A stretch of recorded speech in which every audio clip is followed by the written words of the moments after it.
Perignon here. So, saw Thor today, and this movie is fucking really good. Before we get to the movie, I want to talk about some of the previews I saw. I saw Green Lantern preview. It looks pretty good. I'm not a big Green Lantern fan, but I'm definitely gonna go check that out. Transformers I saw, which was really good.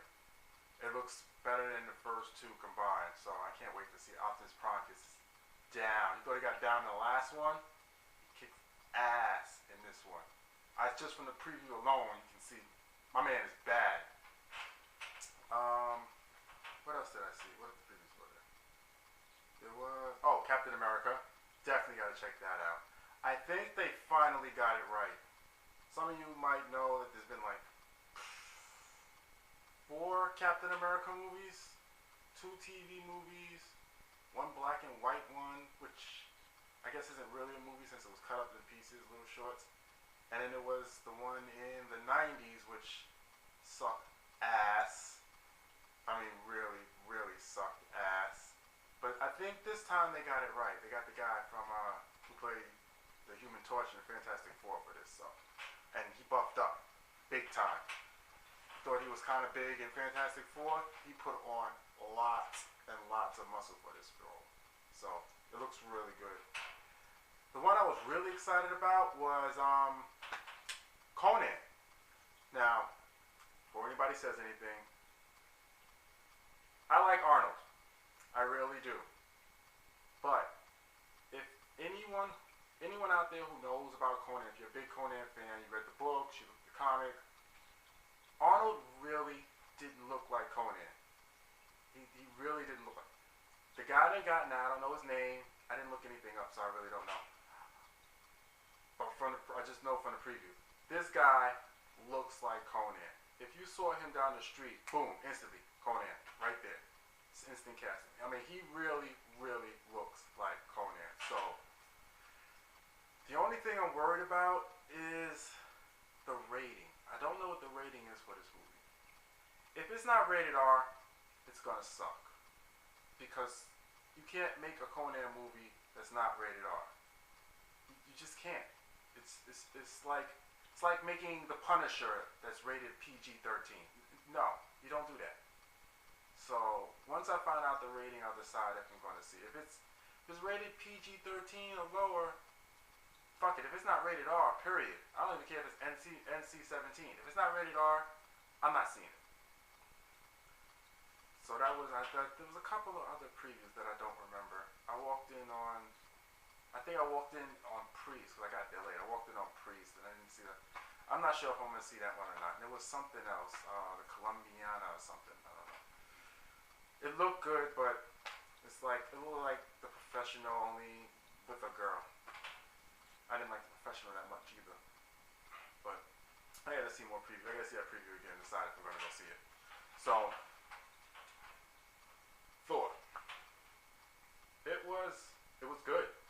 It was really good. And I suggest you see it in 3D because this is actually worth seeing in 3D. I don't understand Marvel. After the Incredible Hulk, not that bullshit Ang Lee did.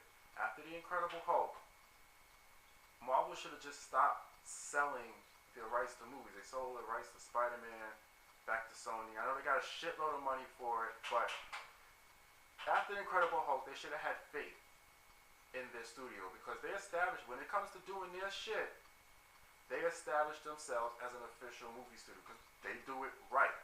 They did it right with Iron Man, they did it right with the Hulk, they did it right with Iron Man 2. If they'd have kept Spider-Man, it just would have been great.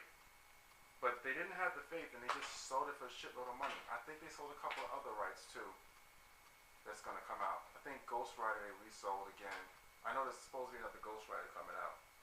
But Marvel really needs to stop selling this shit off to other people and just make their own movies because when they do it right. They do it the way it's supposed to be. But the movie itself is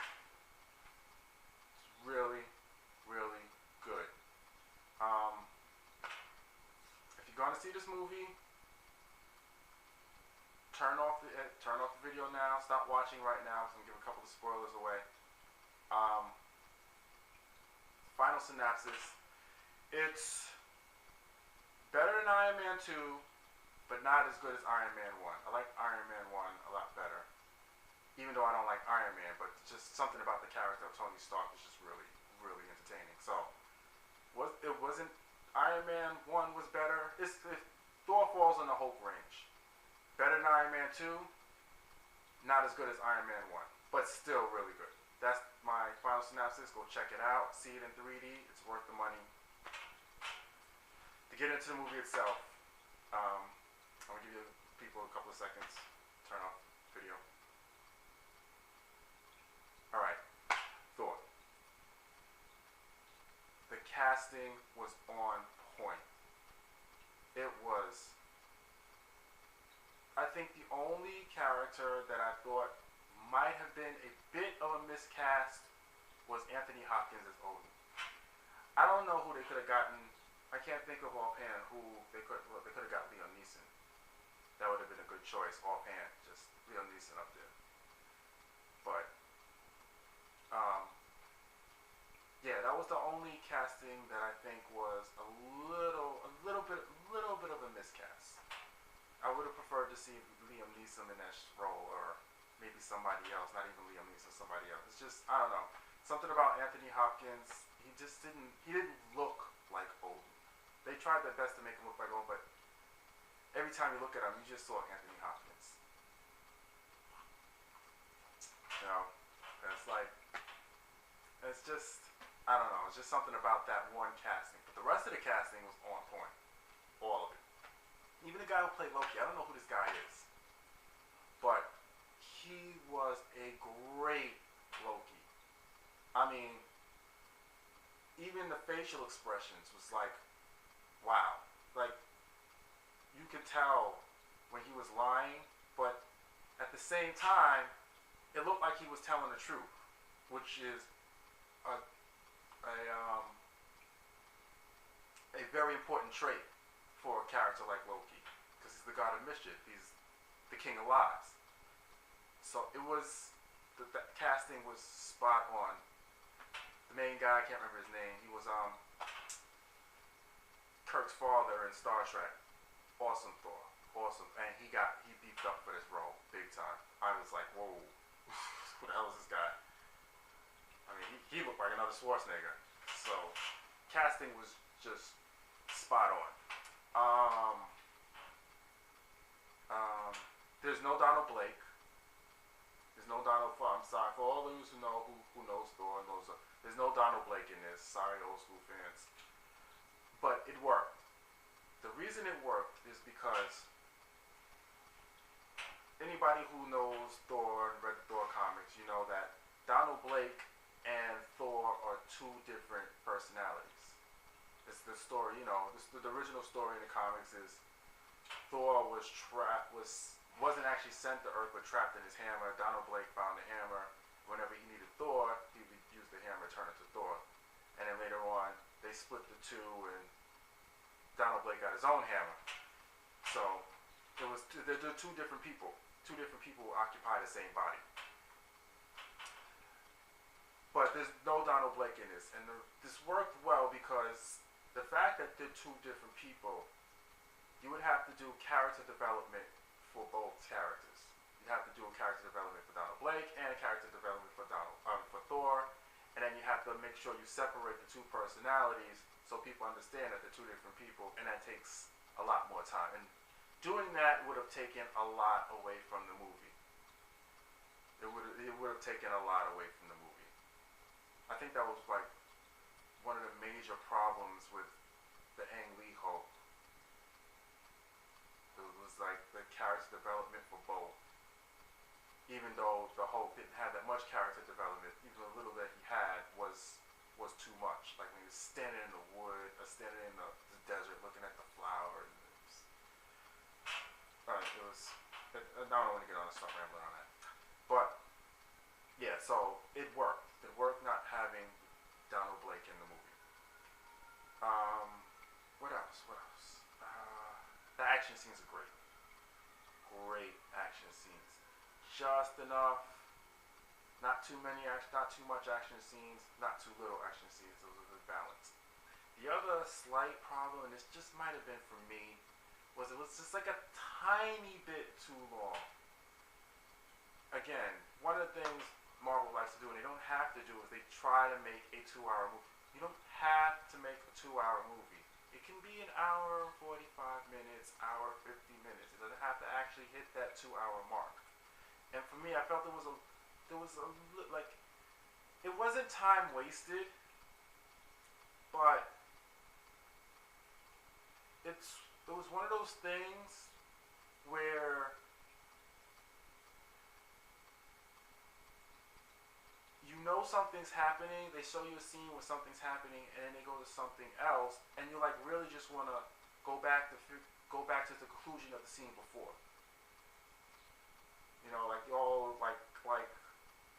Loki is talking to his mom, and she tells him that, you know, that Thor was banished to Earth for a reason, and then they cut to Thor, and you really want to go back to what Loki's thinking. So you're like waiting for this scene to be over to see what Loki does next. So that was like another minor complaint. I had 2 minor complaints. It was that, and it was just a tiny bit too long. It would have worked better for me if it was like an hour and 15 minutes. An hour and 50 minutes. Yeah, like they could have cut 10 minutes more out of it, just to speed certain spots along. But it's not. It doesn't really. It was just for me. It doesn't really make the movie bad at all. It's just a little, mostly because I wanted to know. I wanted to see what this person was going to do next, or what was going to happen in the scene after what was going on. All the scenes were important. It's just they kind of could have they could have cut them down just a little bit, some of the scenes. But special effects are great. Special effects just absolutely great. So yeah, see this movie. It's worth the money. You might want to see it again. I mean, it's really, really fucking awesome. Oh, the other thing I really liked, the Rainbow Bridge was an actual bridge. You know, it wasn't no fucking rainbow that Lucky Charm elves go around. Of course, no, it was a bridge that was multicolored, which was cool. That's what I always pictured the Rainbow Bridge as. If anybody's ever seen like drawings of the Rainbow Bridge or that old cartoon with the song, you see the Rainbow Bridge, it's like literally a rainbow, like there's gonna be a fucking pot of gold at the end of it. No, it doesn't look like that. It looks like a bridge, but it's multicolored, so it has different rainbow colors in it, which was really, really cool. But yeah, so yeah, check it out. I'm sure you enjoy it, and I'll see you again on the next video review vlog.